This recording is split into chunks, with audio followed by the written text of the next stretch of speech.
Well, hello everybody. This is going to be the November Thanksgiving tank update. This, of course, is my Nuvo Fusion 20-gallon all-in-one saltwater tank. Total gallons of water in the tank is 15. I did put it in gallon by gallon when I originally filled it. And that's after I had added the sand and the rock. So I know I've got 15 gallons. I do a weekly water change, which is about 13% or 2 gallons. At which time I also go ahead and take a turkey baster to the sand and a toothbrush to any rocks that seem to have some algae on it. Feeding wise, the tank gets fed every other day for the fish. And I do feed that wonderful little diamond sleeper down there, mysis or krill, every third day. But he typically comes up and he'll eat the vibra bites or the flake food. So, as you can see, he's doing well. He's always out, never shy. But let's take a look at the true stars of the show, the corals. We'll go down and we'll start with a beautiful rock flower nymph.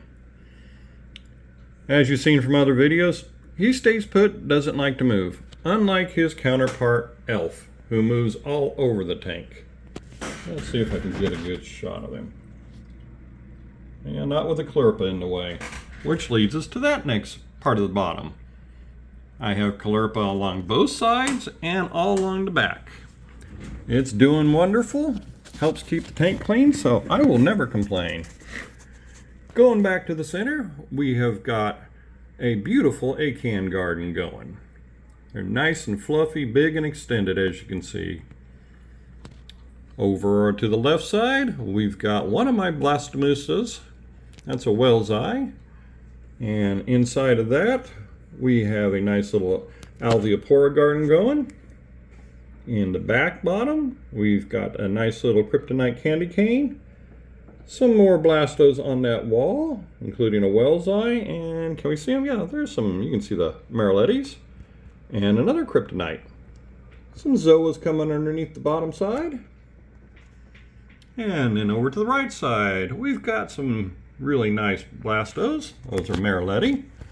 And those are a lot bigger than the camera ever shows. Going above them, well, we've got my Duncans. I do love them. They're growing in so nicely. In the back above them, we've got some utter chaos and some more of my mariletti and the Bali green slimer who's attempting to take over that whole rock. I'm going to let it. Moving towards the center, well, I don't know what that acro is. I've got a couple of them in here that were given to me by friends. That's the one right in front of the spin stream. We've got two seriatoporas. One's a frag that's going to go to a friend, and I've actually fragged again, so there's 4 more behind it that you can't see.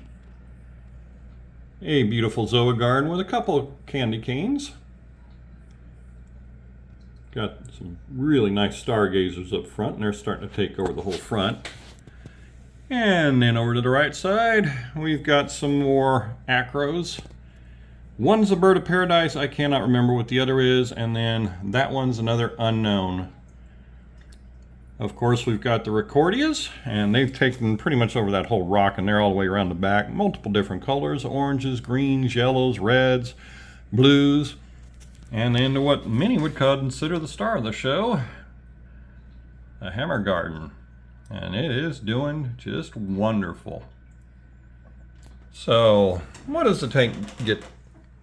Well, other than the maintenance, it's got activated carbon in the back, a bag of Chemi Pure Blue, and a small amount of Rophos, I believe 4 tablespoons of Rophos. This tank does run on the scrubbing bubbles. They come on at 10 o'clock every night and go off at 10 o'clock the next morning. Come back on at noon for a half hour, 3 for a half hour, 6 for a half hour.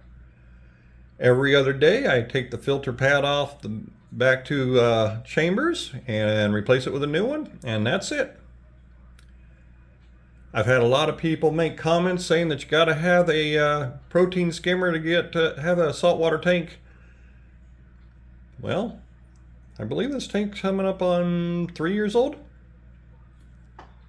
You see a protein skimmer. You will never see a protein skimmer on any of my tanks. Simple maintenance. Simple maintenance. A water change weekly, a little bit of turkey basting of the sand, and the only reason I've got sand is I do like sleeper gobies and I just like the look. So I'll take the extra 10 minutes to turkey baste. Dosing wise, well, we've got C-Chem pumps. As you know, my wife's tank's next to me, so 2 and 2. Both of them are set up the same way. 1 milliliter of Alpha Reef per day. 3 milliliters of Acro Power per day. Both tanks are run off the same thing, Mighty Jet 326 pumps. There's 2 of them. They each go to a spin stream. 2 heaters, just for redundancy, and both tanks have the max spec Jump 65 light. Pretty simple, pretty easy to take care of. We get to come in here and once a weekend, do the cleaning. It takes us about 20 minutes to do both tanks completely. And that's on a odd day. Sometimes it only takes about 10. But we can come in and sit in here every night, enjoy the tanks, and that's what this hobby is supposed to be about, enjoying, not headaches, confusion, problems, something always popping up. Is there things that people would be considered nuisance in this tank? Yeah, no tank's free of it. I can show you a little bit. If you look past that blasto right there, there's a little bit of vulva growing.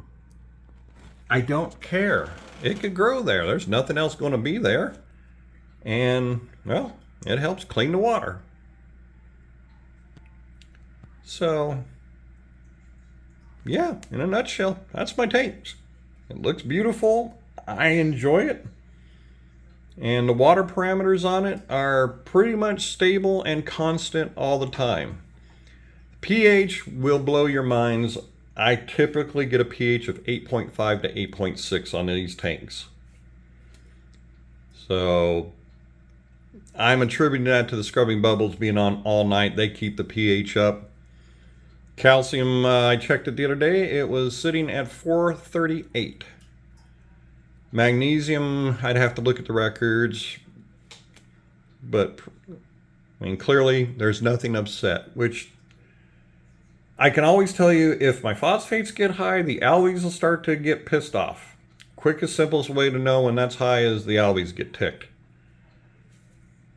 If the calcium gets too high, again, those algae, they'll get ticked off. It's amazing. If I see something going on with the alvopora, I know there's something going on in the tank and test the water. Other than that, I test it very infrequently. Did it the other day just because a friend was over and I was showing him how to use the Hannah test kits, and well, he'll be buying a bunch of those because he really liked how quick and easy they were, and I'll say the same thing. Get yourself some. They're really nice. So I hope you enjoyed this little bit longer than normal update on the tank, and well, any questions, comments, or concerns? Drop them below and I'll try and answer them when I get a chance. Until then, have a great Thanksgiving and happy holiday season.